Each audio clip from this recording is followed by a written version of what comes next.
Everyone and welcome to instant biology by doctor Neelabh. मैं फिर से आ गया हूँ आपके बीच में एक बहुत इंपॉर्टेंट इन्फॉर्मेशन के साथ। आईसीएमआर ने बहुत सारे अलग अलग परमानेंट पोजीशंस अनाउंस की हैं। तो आपको पता ही है कि आईसीएमआर हर पोजीशन के लिए अलग अलग पीडीएफ डॉक्यूमेंट रिलीज़ करता है या नोटिफिकेशन रिलीज़ करता है। तो इस तरीके की कई पोजीशंस आई हुई हैं, उनके अलग अलग पीडीएफ डॉक्यूमेंट्स हैं। आसानी के लिए मैंने उन सभी को मर्ज कर दिया है, जितनी भी रिसेंटली जितनी भी परमानेंट पोजीशंस के लिए वैकेंसीज़ आई हुई हैं उन सभी को एक साथ मैं यहाँ पे एक्सप्लेन करने वाला हूँ। तो ये वीडियो लास्ट तक ज़रूर देखिएगा। इसमें मैं जो पोजीशंस आई हुई हैं, जितनी पोजीशंस आई हुई हैं, डेडलाइन से लेकर के किस तरीके से अप्लाई करना है, वो सारी चीज़ें आपके साथ यहाँ पे डिस्कस करने वाला हूँ। तो याद रखिएगा, ये परमानेंट पोजीशंस हैं और काफ़ी अच्छी पे स्केल यहाँ पे मिल रही है। तो अगर आप एलिजिबल हैं तो आपको ज़रूर अप्लाई करना चाहिए। तो जैसा कि मैंने बताया, ये अलग अलग डॉक्यूमेंट्स मैंने मर्ज कर दिए हैं यहाँ पे और उन सबको एक साथ डील करने वाला हूँ। तो सबसे पहला देखिए डॉक्यूमेंट जो है वो आईसीएमआर का national institute of malaria research की तरफ से पोजीशंस आई हुई हैं। तो ये जो अनाउंस हुआ था, ये एडवर्टाइजमेंट, वो 16/1/2024 यानी कि 16 जनवरी 2024 को अनाउंस हुआ था। लास्ट डेट इसकी अप्लाई करने की, क्योंकि ये अप्लाई ऑनलाइन ही करना है तो आप अप्लाई कर सकते हैं जल्दी से जल्दी। 4 मार्च 2024 शाम 5:30 बजे तक आपको अप्लाई करना है इसको।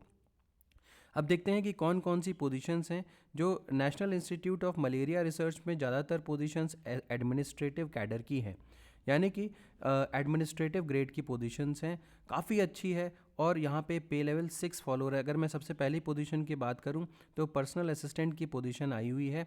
पे लेवल 6 यहाँ पे फॉलो हो रहा है। 35,400 से 1,12,400 की पे लेवल है यहाँ पे। एक पोजीशन है अनरिजर्व्ड कैटेगरी की और यहाँ पे सिर्फ और सिर्फ 3 साल का बैचलर्स डिग्री मांग रहा है। तो अगर आपके पास डिग्री है तो आप अप्लाई कर सकते हैं। यहाँ पे 120 वर्ड्स पर मिनट स्पीड आपकी शॉर्ट हैंड में इंग्लिश और हिंदी में होनी चाहिए। आपको कंप्यूटर में MS office, MS power point का इन्फॉर्मेशन होना चाहिए।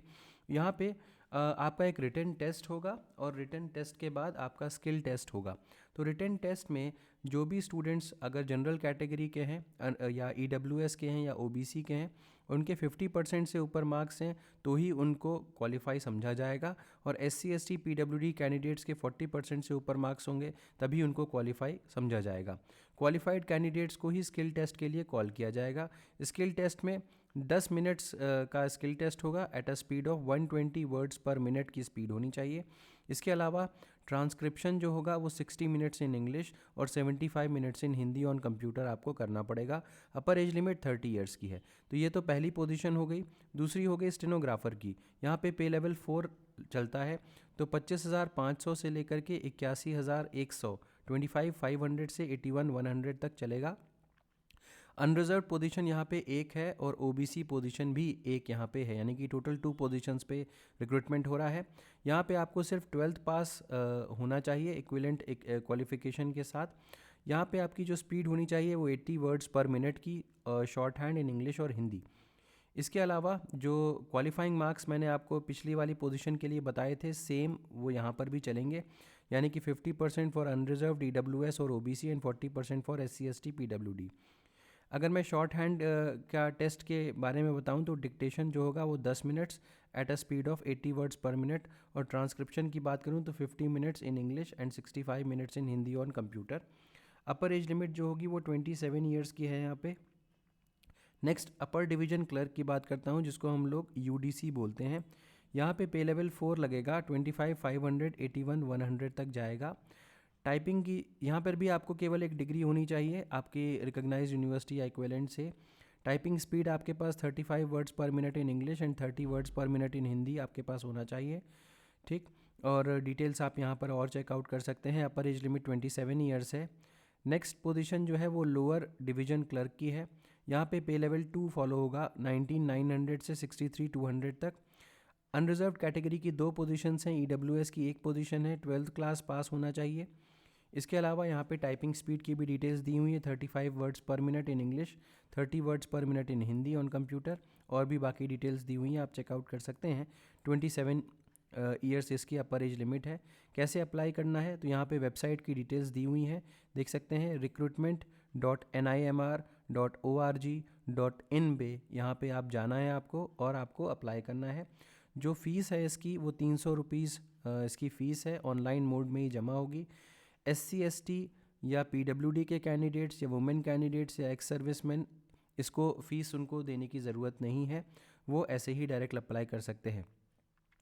जब भी आप अप्लाई कर रहे हो तो आपको कोई भी डॉक्यूमेंट यहाँ पे अप्लाई करते समय सबमिट करने की ज़रूरत यहाँ पे नहीं है।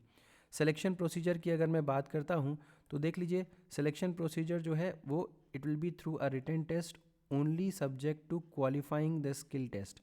ठीक है, इसके अलावा the candidates qualifying the written test, जो क्वालिफाई कर जाएंगे, जैसे कि मैंने बताया था अभी पीछे भी क्वालिफाइंग मार्क्स के बारे में, उनको कॉल किया जाएगा स्किल टेस्ट के लिए। However only top 20 candidates as per the merit list of the written test shall be called for the skill test. तो केवल 20 कैंडिडेट्स को ही कॉल किया जाएगा, ये दिया हुआ है। ठीक, तो ये मोटे मोटे तौर पे मैंने आपको समझाया कि यहाँ पे क्या क्या चीज़ें हैं। एज लिमिट वगैरह मैं आपको पीछे ही बता चुका हूँ। कोई भी टीए आपको रिटन टेस्ट या स्किल टेस्ट में आने के लिए नहीं दिया जाएगा। प्रोबेशन का जो टाइम होगा वो 2 साल होगा। ठीक है, तो ये कुछ डिटेल्स हो गई। आप चाहें तो इसको और स्टडी कर सकते हैं। मैं पीडीएफ डॉक्यूमेंट टेलीग्राम ग्रुप के ऊपर डाल दूंगा, और जो लिंक्स हैं अप्लाई करने के वो भी मैं डिस्क्रिप्शन सेक्शन में डाल दूंगा, आप वहां से देख सकते हैं। टेलीग्राम ग्रुप का भी लिंक डिस्क्रिप्शन सेक्शन में है। अब नीचे स्क्रॉल करते हैं, अगली जो पोजीशंस आई हुई हैं उनके बारे में थोड़ा सा बात करते हैं।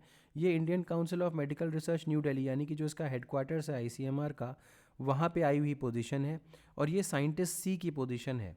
तो काफ़ी रिक्रूटेड पोजीशन है, और यहाँ पे इसको अप्लाई करने की लास्ट डेट जो है वो 8 मार्च 2024 है। यहाँ पे कुल मिलाकर के एक वैकेंसी आई है साइंटिस्ट सी की नॉन मेडिकल कैटेगरी में। यहाँ पे जो पे स्केल फॉलो हो रहा है वो 7th CPC फॉलो हो रहा है। 67,700 से लेकर के 2,08,700 तक लगेगा। Scientist C non medical category में अपर एज लिमिट 40 ईयर्स है, और यहाँ पे जो रिलैक्सेशन है वो गवर्नमेंट ऑफ इंडिया के नॉर्म्स के हिसाब से आपको मिल जाएगा। एसेंशियल क्वालिफिकेशन की बात करूँ तो मास्टर्स की डिग्री आपके पास यहाँ पे बायोटेक्नोलॉजी या फार्मेसी से होनी चाहिए। एसेंशियल एक्सपीरियंस की बात करूँ तो 4 साल का एक्सपीरियंस आपके पास वर्किंग इन R&D वगैरह में होना चाहिए। डिज़ायरेबल एक्सपीरियंस की बात करूँ तो PhD अगर आपके पास है तो बहुत अच्छी बात है, तो डिज़ायरेबल एक्सपीरियंस में काउंट होगा। और PhD को 4 साल के एक्सपीरियंस के बराबर यहाँ पे काउंट किया जा रहा है। ME MTech या MPH की डिग्री को आप एक्सपीरियंस में काउंट नहीं करवा सकते। ठीक है, तो ये डिटेल्स हो गई। सिलेक्शन का प्रोसीजर यहाँ पे क्या है, आपका एक MCQ बेस्ड टेस्ट होगा, या इंटरव्यू होगा, या दोनों होंगे। इसके अलावा यहाँ पे जो रिटन टेस्ट होगा उसमें जो भी स्टूडेंट्स मिनिमम 75 परसेंटाइल गेन कर पाएंगे उन्हीं को कॉल किया जाएगा आगे इंटरव्यू वगैरह के लिए। तो टॉप 12 कैंडिडेट्स जो कि मिनिमम क्वालिफाइंग मार्क्स गेन कर पाएंगे उनको कॉल किया जाएगा इंटरव्यू के लिए। फ़ीस यहाँ पे 1500 रुपीज़ है। SC ST women candidate PWD जो फिज़िकली डिसेबल्ड कैंडिडेट्स हैं और EWS कैंडिडेट्स को यहाँ पे फ़ीस देने की आवश्यकता नहीं है। अगेन यहाँ पे अप्लाई करने के लिए किस तरीके से जाना है, तो यहाँ पे ये आपको देख सकते हैं एप्लीकेशन का जो वेबसाइट दिया हुआ है, ये चेकआउट कर सकते हैं recruit.icmr.org.in। इस पे जाने के बाद आपको अप्लाई करना है, और बाकी डिटेल्स यहाँ पे चेकआउट कर सकते हैं आप। ये मैं टेलीग्राम ग्रुप के ऊपर PDF डाल दूंगा, जैसे कि मैंने आपको पहले भी बताया था। नीचे स्क्रॉल करते हुए चलते हैं और देखते हैं कि अगली पोजीशन क्या है। तो ये recruitment notice for technical officer positions हैं। तो यहाँ पे ये जो डिटेल आया था ये 31 जनवरी 2024 को आई थी। ये इसकी एडवर्टाइजमेंट है, आप इसको चेकआउट कर सकते हैं। नेक्स्ट अगर मैं बात करता हूँ तो ये जो पोजीशन आई हुई है टेक्निकल ऑफिसर B कैटेगरी की अनरिजर्व्ड पोजीशन है, और बायोमेडिकल इंजीनियरिंग के स्टूडेंट्स को यहाँ पे लिया जाएगा। पे लेवल जो है वो 10th पे स्केल लग रही है, तो 56,100 से लेकर के 1,77,500 यानी कि 56,100 से 1,77,500 की स्केल लगेगी यहाँ पे। और बाकी और भी सब्जेक्ट्स के टेक्निकल ऑफिसर्स C पोजीशन के लिए यहाँ पे नोटिफिकेशन आया हुआ है। तो सिविल इंजीनियरिंग के लिए एक, इलेक्ट्रिकल इंजीनियरिंग के लिए एक, कंप्यूटर इंफॉर्मेशन टेक्नोलॉजी इंजीनियरिंग के लिए एक, आर्टिफिशियल इंटेलिजेंस के लिए एक, प्रोग्रामर के लिए एक, मैकेनिकल मैकेनोट्रॉनिक्स के लिए 2 पोजीशंस हैं।